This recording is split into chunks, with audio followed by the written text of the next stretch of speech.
भर के फूल लगते थे और वो गिर जाते थे, ज़रा से हवा से गिर जाते थे और वो लेमन बन ही नहीं पाते थे। फिर मैंने इसमें इस्तेमाल करनी शुरू की एक ऐसी चीज़, अब हमारा लेमन का पौधा भरा होता है लेमन से, और कोई एक फूल भी नहीं गिरता चाहे आंधी आ जाए। इसके लिए मैं आपको एक ऐसी चीज़ बताऊंगी कि आप भी इस्तेमाल करें और टोकरी भर भर के लेमन उतारें।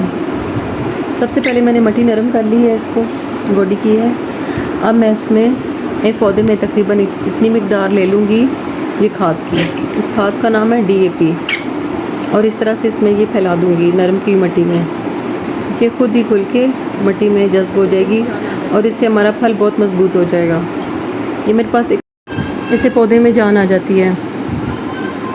और ये मेरे पास एक अंजीर का पौधा है, इसकी भी मिट्टी नरम करके हल्की सी गोडी करके इसमें भी थोड़ा सी ये खाद शामिल कर देंगे।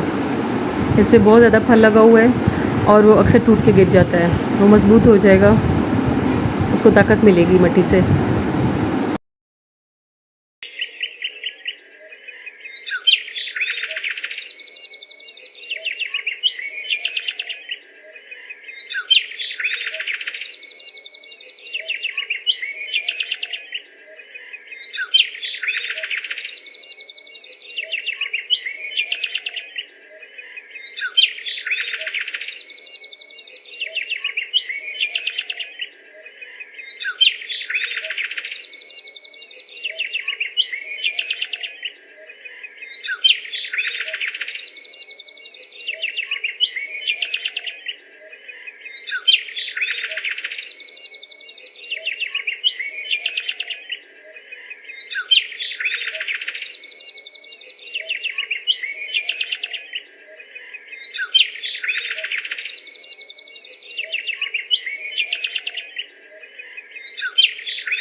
ये हम सब पौधों में इस्तेमाल कर सकते हैं। पौधों को ये ताकत देता है और उनमें फल फूल भर के लगते हैं और उनको गिरने से रोकता है। पौधों को भी खुराक की ज़रूरत होती है, जो अगर इनको साथ साथ ना दें तो इनके फल और फूल कमज़ोर होकर गिरना शुरू हो जाते हैं।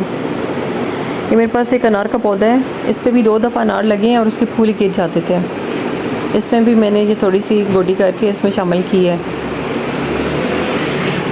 और एक और लेमन का पौधा है, इसकी भी गोडी करके इसमें भी मैं थोड़ी सी फैला कर डाल दूँगी, जो पानी के साथ आहिस्ता आहिस्ता इसमें जज्ब हो जाएगी। एक दफ़ा आप ये यूज़ करके देखें, आपके पौधों में बहुत ज़्यादा फल लगेगा और मज़बूत लगेगा, गिरेगा भी नहीं।